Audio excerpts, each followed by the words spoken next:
مسئله چالش دورایی داریم امروز. اسم چند تا عطر رو میگم، بگو انتخاب خودت برای این فصل کدومه. آماده ای؟ بزن بریم. باکارات یا مگامار؟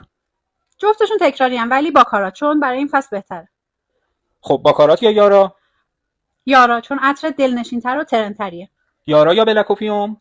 قطعا بلکوپیوم چون هم بوی قوی تری داره، هم به هر حال اسم ایو سن لورن پشتشه. بلکوپیوم یا کریکه؟ کاس سخت شد، ولی کریکه چون لطافت خیلی خاص و عجیبی داره. کریکه یا نومد کلوه؟ جفتشون خیلی خوبن، ولی بازم کریکه چون بوشو خیلی دوست دارم. خب میخوام یه ذره سختش کنم برات. کریکه یا میدنایت پویزن دیور؟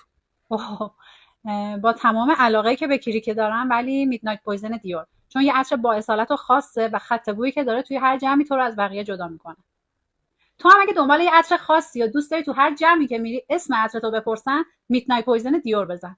من خودم نسخه اقتصادیش از برند بیریگن رو خیلی وقته که دارم استفاده میکنم.